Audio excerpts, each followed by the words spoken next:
ज्या पेशंटला आता तुम्ही आतमध्ये घेऊन गेलात त्याची कंडिशन म्हणजे त्याच्यात काही सुधारणा वगैरे नाही, त्यांची परिस्थिती अतिशय नाजूक आहे.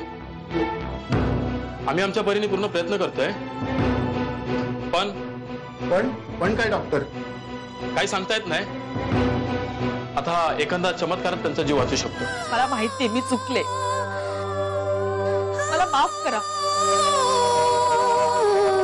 तुमच्यासारखी देव माणसं माझ्या आजूबाजूला वावरत असताना देखील या घरासाठी मी काहीच करू शकले नाही हो. याचं खरंच दुःख होतंय मला. पण मी आता ठरवलंय, मला या घरासाठी सगळं काही करायचंय. या घरातल्या सगळ्या माणसांना मला एकत्र आणायचंय आणि त्याची सुरुवात ना मला गोदा आत्यांपासून करायची.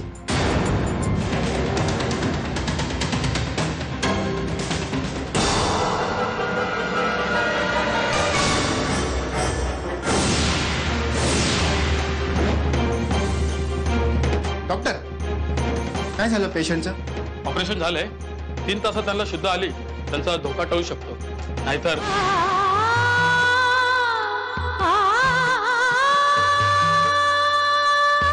देवा, माझा संजय जर खरोखर संकटात असेल तर त्याला वाचव,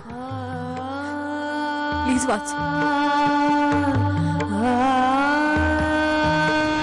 हात जोडते तुमच्या.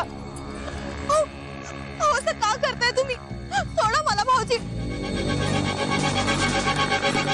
हॅलो आई. हा बोल. तुला काशीची किंकाळी ऐकायची होती ना? शेवटची. आता ऐक तिची शेवटची किंकाळी.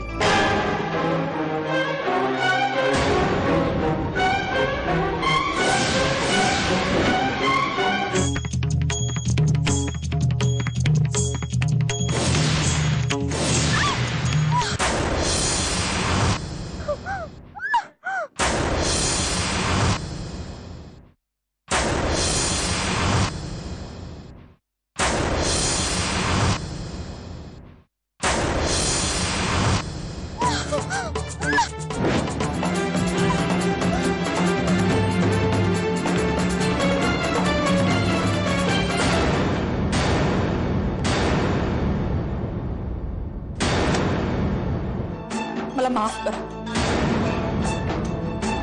तुम्ही मला माझ्या आईच्या जागी आहात हो. मला माफ करा. हे बघा, फक्त एकदा माफ करा आणि घरी चला. नाहीतर मला वाटेल तुम्ही मला माफ नाही केलं. ठीक आहे, येते मी. एकदा प्रॉपर्टी माझ्या हातात आली की मग बघ, तुला, संजयला आणि या भाऊला सगळ्यांनाच काशीला भेटायला वर नाही पाठवलं ना तर नावाची कामिनी नाही. मग आता मला मुंबईला माझ्या कामाला जायला हरकत नाहीये ना?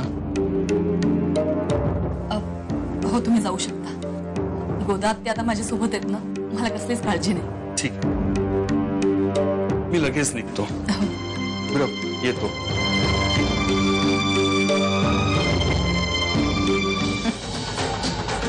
जा भोड्या जा, तुला जायला आता खूप उशीर झाला.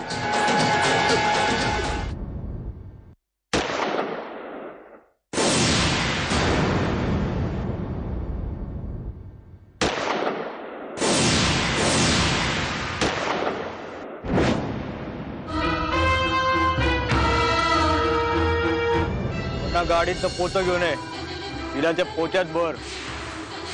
तिकडे घेऊन ये. तिकडे खड्डा काढायचा आहे आणि हिला पुरून टाकायचं तिकडे. कळलं का? हो. काशी नावाचा अध्याय संपला.